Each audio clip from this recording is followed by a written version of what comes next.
நாளிலும் விதத்திலிருந்து ஆலோசனைக்காக தெரிந்து கொள்ளப்பட்ட வசனம் யோவான் எழுதின நற்செய்தி நூல் 15வது அதிகாரம் 14வது வசனம். நான் உங்களுக்கு கற்பிக்கிற யாவையும் நீங்கள் செய்வீர்களானால் என் சிநேகிதராய் இருப்பீர்கள். ஆண்டவராகிய இயேசு கிறிஸ்து நம்முடைய வாழ்க்கையிலே நம்முடைய சிநேகிதராய் இருக்க அவர் விரும்புகிறார். ஆண்டவராகிய இயேசு கிறிஸ்து நமக்கு தெரியும், அவர் சகலத்தையும் படைத்த ஆண்டவர், எல்லாவற்றையும் உருவாக்கின ஆண்டவர். அவர் நம்மை பார்த்து சொல்லுகிற காரியம் என்னவென்றால், நீங்கள் என் சிநேகிதராய் இருப்பீர்கள். இது எவ்வளவு ஒரு பெரிய பாக்கியம் ஆண்டவர் நம்முடைய வாழ்க்கையில கொடுக்கிறது. எல்லாவற்றையும் படைத்த ஆண்டவர், நாமும் அவரால் படைக்கப்பட்டு இருக்கிறோம். நாம் அவரால் படைக்கப்பட்ட அவருடைய ஜனமாய் இருந்தாலும் ஆண்டவர் நம்மிடத்துல ஒரு உறவை வைத்துக் கொள்ள விரும்புகிறார். அது எப்படியாப்பட்ட உறவு என்றால், சிநேகிதரை போல நம்மோடு பழக வேண்டும் என்று ஆண்டவர் விரும்புகிறார்.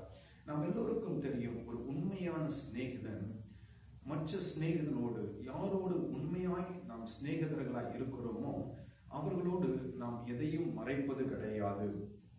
அது மாத்திரமல்ல, அவர்களுக்கு நாம் எந்த விதத்திலும் துரோகம் செய்ய மாட்டோம். இதுதான் உண்மையான ஒரு சிநேகித உறவு.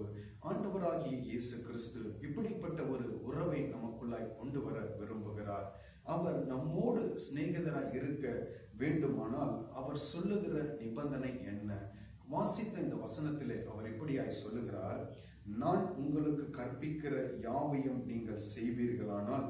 நிபந்தனை இந்த வசனத்தில் சொல்லப்பட்டிருக்கிறது. அவர் நமக்கு கற்பிக்கிற யாவையும் நாம் செய்யும் பொழுது வசனம் சொல்லுகிறது, என் சிநேகிதராய் இருப்பீர்கள். ஏன் ஆண்டவர் நம்மை சிநேகிதராய் மாற்ற விரும்புகிறார்? அப்ப இதுவரையிலும் நாம் சிநேகிதராய் இல்லாமல் எந்த நிலையில இருந்தோம், இப்பொழுது ஏன் ஆண்டவர் இந்த நிலைக்கு நம்மை மாற்ற விரும்புகிறார்? அப்போ இதற்கு முன்பதாக நாம் இருந்த நிலை என்ன என்று நாம் பார்க்கும் பொழுது அடுத்த வசனம் சொல்லுகிறது, இனி நான் உங்களை ஊழியக்காரன் என்று சொல்லுவதில்லை. அப்போ இதற்கு முன்பதாக சிநேகிதர் என்ற அந்த உறவுக்கு முன்பதாக ஆண்டவர் நம்மை பார்த்த விதம் எப்படி என்றால், ஒரு ஊழியக்காரன். ஆண்டவராகிய இயேசு கிறிஸ்து அவர் நம்முடைய எஜமானன், நாம் அவருடைய ஊழியக்காரர், அதாவது நாம் அவருக்கு வேலைக்காரர்கள். இந்த நிலைமையில இந்த எஜமானன் வேலைக்காரன், இந்த உறவு எப்படிப்பட்ட உறவு என்றால், நாம் எஜமானனோடு எவ்வளவும் நெருங்கி போக முடியாது. அந்த இடத்துல ஒரு இடைவெளி எப்பொழுதும் காணப்படும். ஆனால் அதையெல்லாம் தாண்டி நமக்கும் ஆண்டவருக்கும் எந்த ஒரு இடைவெளியும் இருக்கக்கூடாது என்பதனால் ஆண்டவர் இப்பொழுது என்ன சொல்லுகிறார், இனி நான் உங்களை ஊழியக்காரன் என்று சொல்லுவதில்லை, இனி நீங்கள் என்னுடைய சிநேகிதராய் இருப்பீர்கள் என்று ஆண்டவர் சொல்கிறார். அந்த நிபந்தனையை நான் உங்களுக்கு சொன்னேன். அவர் சொல்லுகிற, அவர் கற்றுக் கொடுக்கிற, கற்பிக்கிற யாவையும் நாம் கை கொள்ளும் பொழுது, நாம் செய்யும் பொழுது நாம் அவருக்கு சிநேகிதராய் மாறிவிடுவோம்.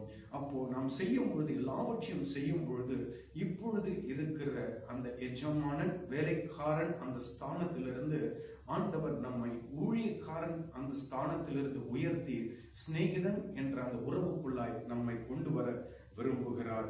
என்னை கேட்கிற தேவ ஜனமே, ஆண்டவராகிய இயேசு கிறிஸ்து ஏன் நாம் சிநேகிதராய் மாற வேண்டும் என்றால், நான் உங்களுக்கு ஏற்கனவே சொன்னேன், அதாவது ஒரு சிநேகிதன் உண்மையான மற்ற சிநேகிதனோடு எதையும் மறைக்க மாட்டான்.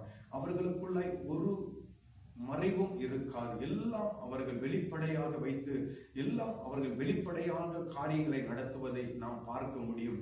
இந்த இடத்திலும் ஆண்டவராகிய இயேசு கிறிஸ்து அடுத்த வசனத்திலே சொல்லுகிறார். யோவான் 15:15 உங்களுக்கு நான் அந்த வசனத்தை வாசிக்கிறேன். இனி நான் உங்களை ஊழியக்காரன் என்று சொல்லுகிறதில்லை, ஊழியக்காரன் தன் எஜமான் செய்கிறதை அறிய மாட்டான். நான் உங்களை சிநேகிதன் என்றேன், ஏனெனில் என் பிதாவினிடத்தில் நான் கேள்விப்பட்ட எல்லாவற்றையும் உங்களுக்கு அறிவித்தேன். அதான் உங்களுக்கு நான் ஏற்கனவே சொன்னேன், ஒரு சிநேகிதன் மற்ற உண்மையான சிநேகிதனோடு எதையும் மறைக்க மாட்டார்கள். இங்கு ஆண்டவர் சொல்கிறார், நான் பிதாவினிடத்தில் நான் கேள்விப்பட்ட யாவையும் நான் உங்களுக்கு அறிவித்தேன். அப்ப ஆண்டவராகிய இயேசு கிறிஸ்து நம்மை குறித்து, நம்முடைய எதிர்காலத்தை குறித்து, நம்முடைய வாழ்க்கை குறித்து, நம்முடைய குடும்பத்தை குறித்து, அனுதின வாழ்க்கை குறித்து பிதாவானவர் நம்மை குறித்து திட்டம் பண்ணுகிறார். இந்த திட்டத்தை ஆண்டவராகிய இயேசு கிறிஸ்து பிதாவின் இடத்திலிருந்து கேட்டு நமக்கு வெளிப்படுத்துகிறார். அதுதான் உண்மையான சிநேகிதனுக்கு உள்ள உறவு. நான் அதை தான் உங்களுக்கு ஏற்கனவே சொன்னேன். ஒரு சிநேகிதன், உண்மையான சிநேகிதன் மற்ற சிநேகிதனோடு உண்மையா இருக்கும்போது எதையும் மறைக்க மாட்டார்கள். ஆண்டவராகிய இயேசு கிறிஸ்து நமக்கு சிநேகிதராய் மாறும் பொழுது பிதா நமக்கு முன்குறித்த எல்லா காரியங்களையும் அவர் கேட்டு அறிந்து நமக்கு எல்லாவற்றையும் வெளிப்படுத்துகிற ஒரு நல்ல சிநேகிதராய் இருக்க விரும்புகிறார். என்னை கேட்கிற தேவ ஜனமே, நாம் இப்படிப்பட்ட ஒரு உறவுக்குள்ளாய் ஆண்டவருக்குள் வரும் பொழுது நம்முடைய எதிர்காலம், நம்முடைய வாழ்க்கை, நம்முடைய குடும்ப வாழ்க்கை, தனிப்பட்ட வாழ்க்கை, எதிர்கால வாழ்க்கை, நம்முடைய குடும்பத்தை, பிள்ளைகளை குறித்தான வாழ்க்கை, எல்லாவற்றையும் ஆண்டவர் நமக்கு வெளிப்படுத்துவார். ஏனென்றால் திட்டத்தை செய்கிறவர் பிதாவானவர். ஆண்டவராகிய இயேசு கிறிஸ்துவின் மூலமாய் அது நமக்கு வெளிப்படும். எப்பொழுது என்றால் நாம் சிநேகிதராய் இருக்கும் பொழுது.